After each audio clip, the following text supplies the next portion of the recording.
Please be seated. Good morning, everyone. It is very good to see you and good to be back with you. For the last few weeks upstairs, we've been talking a lot about the way that our worship kind of unfolds and what it means. And we've been doing that some downstairs too. We've been doing that in small groups. There are a lot of folks in book studies and all sorts of stuff trying to understand this a little bit better. I am rarely a subject matter expert when it comes to this, even though I have a master's degree in divinity, which is kind of like a master's degree in theological basket weaving. It's more of a merit badge, I like to call it. But nonetheless, I have the Latin thing in my office framed. I am not a subject matter when it comes to expressing our worship perfectly, our adoration, our gratitude, so on and so forth to God. I am a subject matter on today's stuff, which is mostly about sin. So here I am, right? I got called in special for this one. I love both Peter and Isaiah. I love them for a lot of different reasons, but I love them today especially for the way that they are depicted when they are called by God to do something.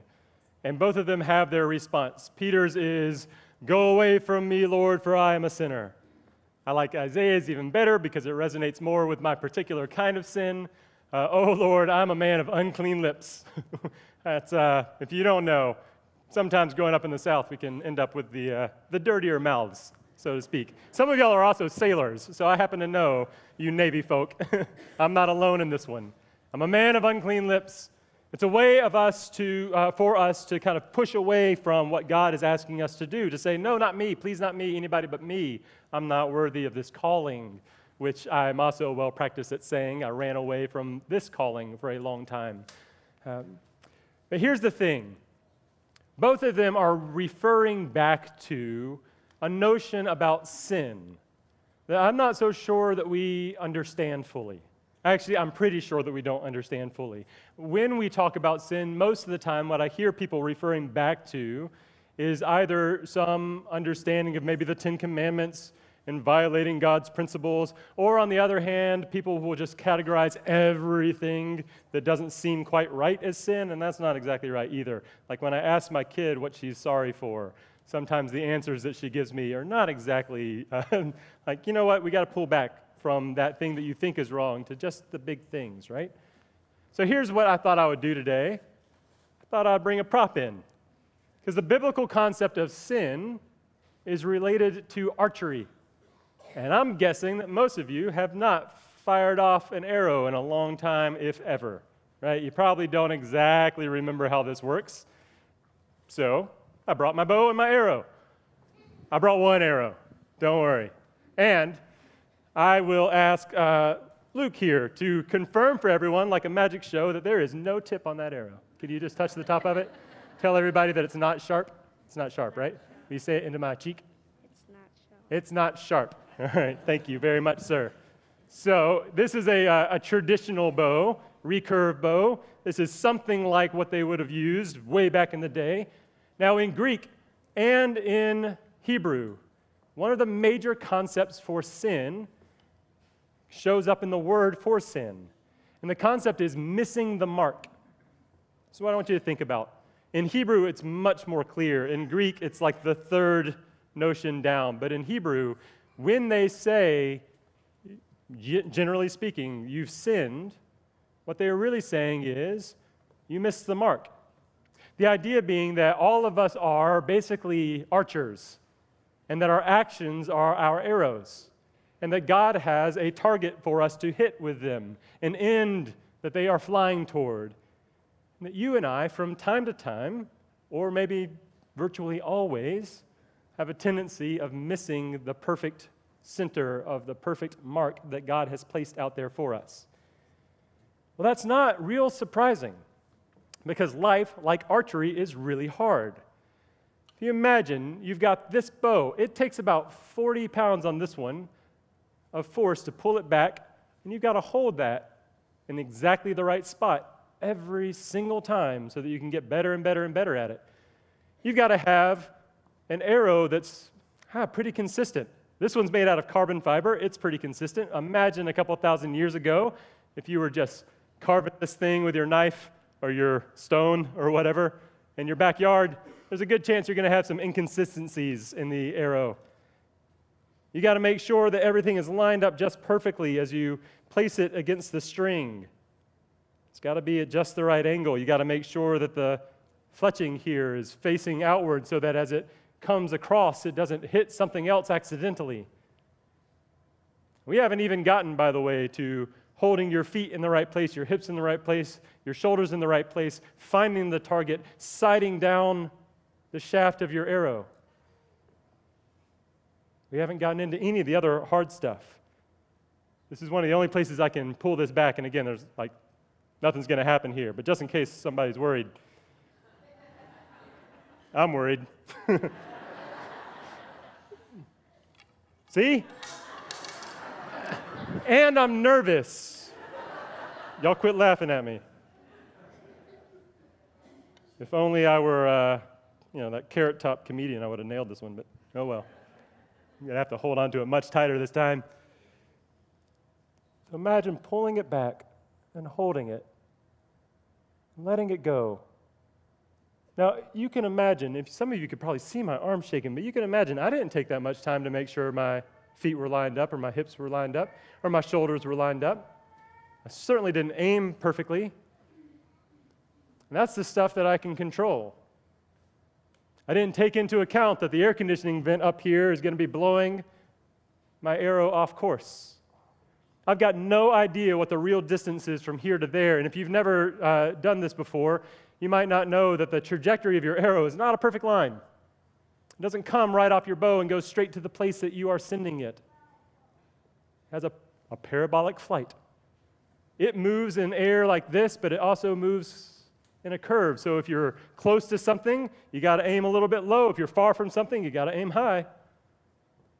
And you better know that you are exactly 12 yards away, because gravity is going to have the same effect every single time. But how do you know if you're 12 yards away or 12.1 yards away?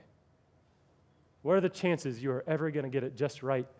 How do you know exactly how hard that air is pushing? How do you know? How do you know all the things that you would have to know to nail it every single time? You don't. The best archers in the world, if you are looking with enough precision, are never perfectly on center. They might get lucky every now and then, any of us might. But they're always a little bit off. That's why the bullseyes are so large. Now, I hope you heard that with interest in archery. Maybe you will go pick that up as a hobby. But I hope you heard that the way that the Hebrew Bible and the Greek Bible want you to hear that, which is a metaphor for your life. We are raised in a way that hopefully we learn how to hold our feet in just the right spot, that we are placed with an orientation toward the target that God has placed in our lives. Hopefully you know that there is a way to pull the string back, and maybe some of us will do a three-finger split version. Some of us will put 3 fingers underneath the arrow. There's all sorts of different ways to hold it, but we'll generally have our pattern. Hopefully you'll know something of how to aim toward your target, and it's got to be your target. The 10th commandment is about aiming to other people's targets. Don't do that. Some of you got that one. Good Sunday school people. Excellent. Most of us will know, but we will also miss. And that is the biblical concept of sin. Suddenly, when we start to think of it that way, there's not a single one of us that's without sin. That's the way Jesus talks about that a lot. Jesus is much more upset with people when they say, no, I hit the bullseye every time, than the folks who say, you know what, from time to time, my arm gets a little shaky, my feet are a little bit off, I don't see so well anymore, I don't exactly know where the target is on this one. I don't know about the external forces that are pushing on my life, changing the flight of my arrow. I can feel them, but I don't know how they're going to affect the things that I do in my life. And not only is every action that we do an arrow that we let loose from our life, but also our entire life has its own trajectory. And God has a place that we are supposed to land. And most of the time, most of us are going to be off a little bit. Now, why does that matter? Well, in large part, it matters because we also have a concept about grace And that's the more important thing for us to talk about today. This is a good news sermon. This is a good news gospel. We are ones like Isaiah or like Peter who say, oh, no, I miss the target often or all the time, or get away from me, I barely know how to fire my arrows. You don't want me on your archery team. And Jesus finds a way every single time to say, no, you're exactly what I want. I've been watching you practice since you were doing your little princess bow and arrow with the suction cups on the end. And you're getting better. But I also know you're still going to miss the target from time to time. And you're exactly who I want. So we, as a people of worship, as a people who come together embodying the way that we understand these things in the prayers that we say, we have a way of talking about this every single time we come together, with the rare exception of that season after Easter, when we're just too excited about the grace to talk about the sin part. We come together and we confess our sins. Sometimes we just say the words, sometimes we really think about it, sometimes we come in knowing exactly what we're going to think about because we missed really badly. We talk about our thoughts, our words, and our deeds, the way in which our body has been misaligned, or we haven't seen the right target, or maybe for whatever reason we didn't even pull the arrow back and let it loose.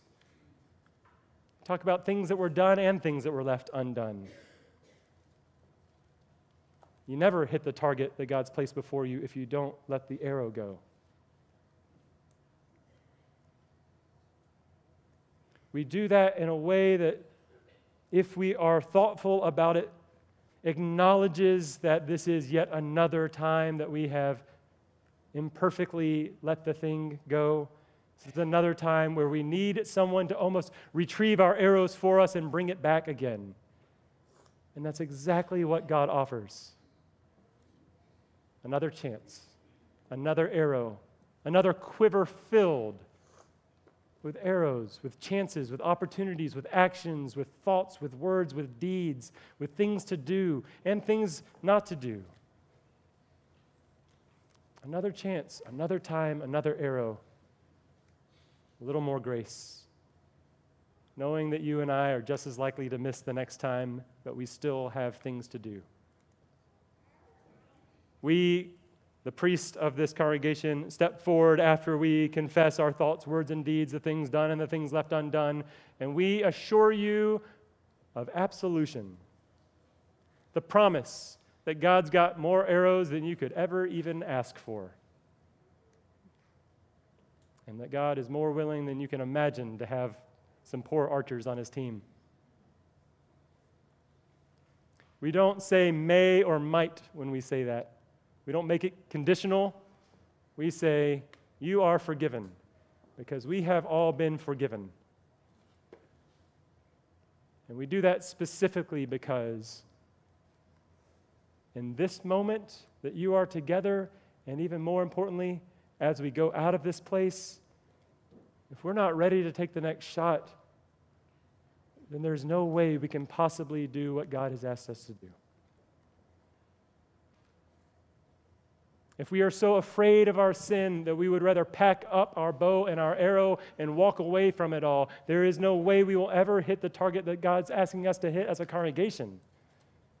We can't let the past failure or the past missed mark or the past anything get in the way of looking down that shaft one more time and trying one more time, having learned from our mistakes, to hit the target that God's placed in our lives. So we promise that you are forgiven. We share in the meal of grace. We get sent back out into the world one more time with a quiver full of arrows. Each of us has come in today with a whole list of places, and some of them we don't even know about, where we've missed the mark.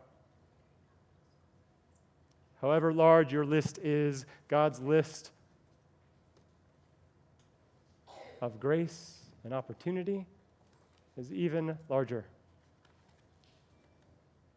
No matter how far astray your arrow went in the past week, This is one more chance again to say, I missed it, but here I am again. Fill me back up, Lord. Train my eyes to see. Train my body to be aligned with you. Put my feet exactly where they're supposed to be. Calm my breathing and my heart. Give me strength to hold on. And guide my hand as I let loose the arrows of my life once again. Peter, Isaiah, and I, from time to time, get exhausted from trying again and again, and I bet you do too. And so our worship brings us together, that each one of us might be lifted up by the message that God is never tired of giving you another chance.